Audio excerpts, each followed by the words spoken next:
Dios, te damos gracias por estar reunidos en tu nombre. Te damos gracias, Dios, por bendecirnos. Te damos gracias, Señor, por amarnos. Te damos gracias, Dios, por reunirnos para poder compartir de tu evangelio. Venimos ante ti, Señor, confiando por la fe en que estamos sentados en los lugares celestiales juntamente con Cristo, deseosos y ansiosos de escuchar tu voz. Bendícenos, Señor, en el nombre de Jesús. Amén. Invítale a Yasmin, de repente quiere participar. ¿No estás trabajando? No.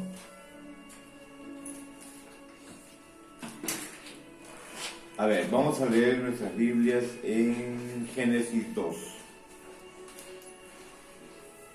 Tiene su Biblia. ¿Perdón?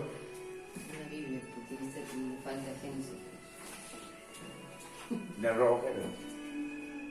Me copió lo suyo.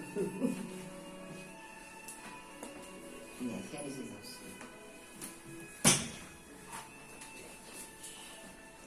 Génesis 2.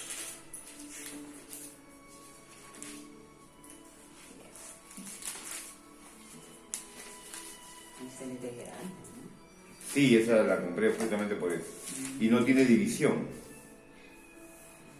Entonces, por eso es que tengo esa Biblia. No me deshago de esa porque... Génesis 2.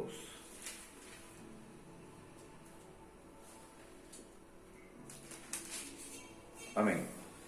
Una de las cosas que tenemos que entender es que si nosotros tenemos una fe correcta, vamos a tener una vida espiritual correcta. Si nosotros no tenemos una fe correcta con respecto a lo que Dios dice, es imposible que podamos tener una vida espiritual que sea agradable.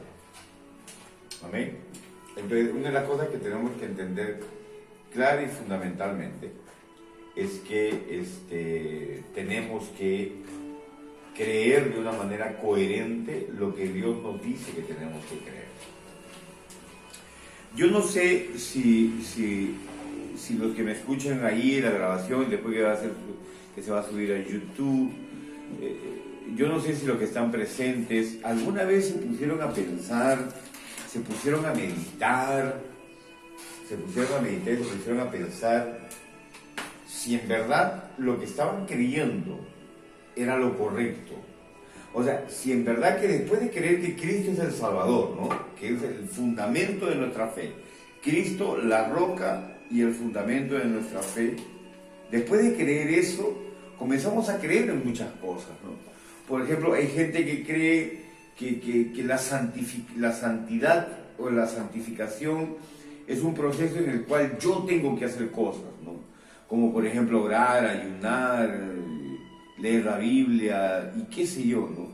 Y nos olvidamos, ya, no quiero hablar de eso. Ok, listo.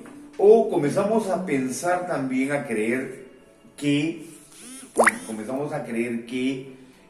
las bendiciones de Dios son bajo nuestro mérito.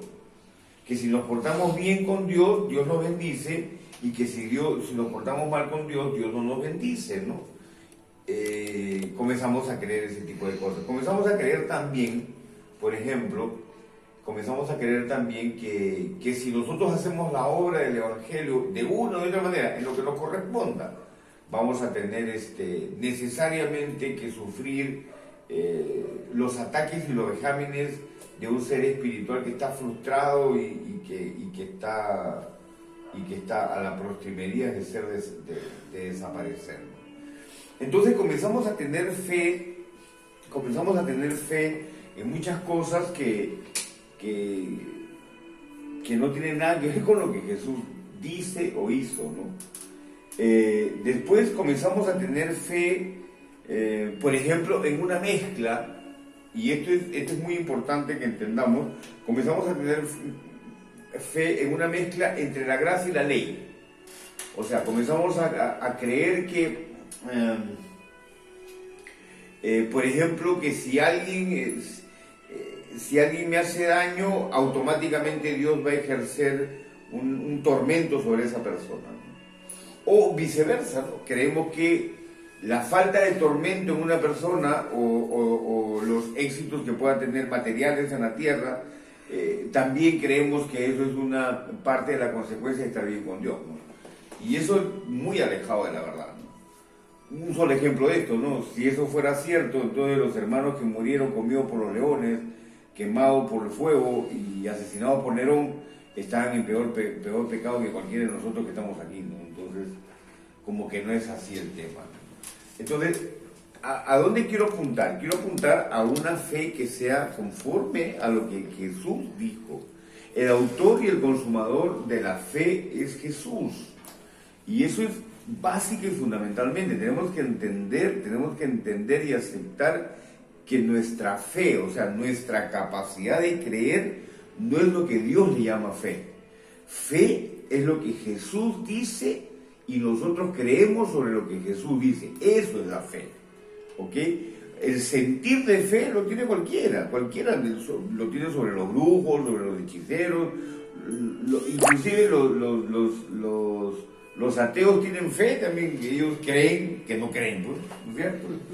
Ellos creen que no creen, ¿no? Entonces, definitivamente el creer, después de recibir a Cristo, el creer es muy importante.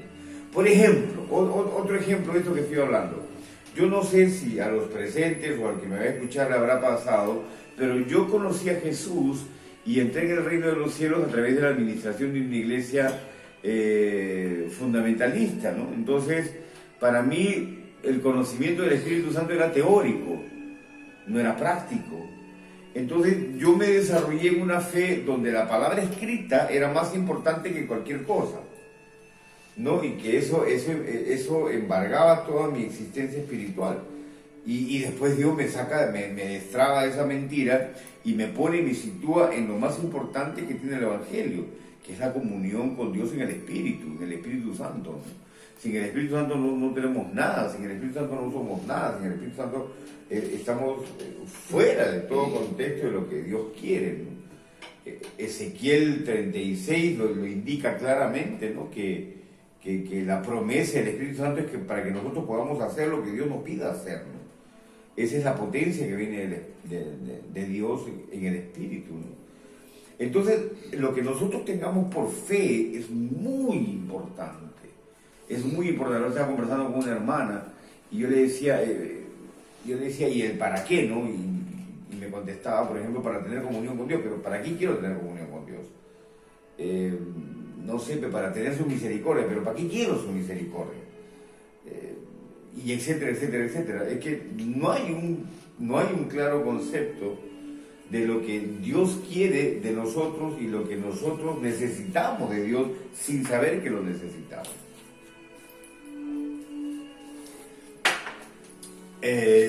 Por ejemplo, ¿no? La fe que yo tenga con respecto a la identidad que yo tenga de mí mismo en Cristo. ¿Cuál es mi fe con respecto a mí, con respecto a Cristo, ¿no?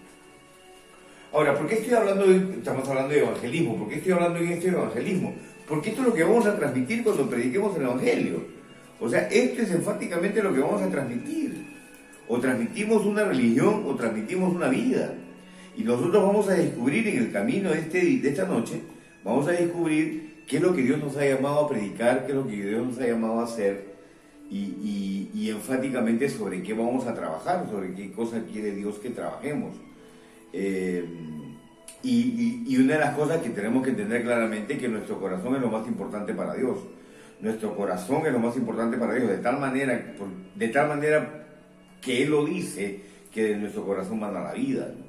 Entonces todo lo que tengamos como fe en nuestro corazón es lo que va a fluir de nuestros labios. Es lo que va a fluir de nuestros labios y lo que va a llegar a la gente, ¿no? Si yo tengo en mi corazón aspectos legalistas, lo primero que voy a predicar es un Cristo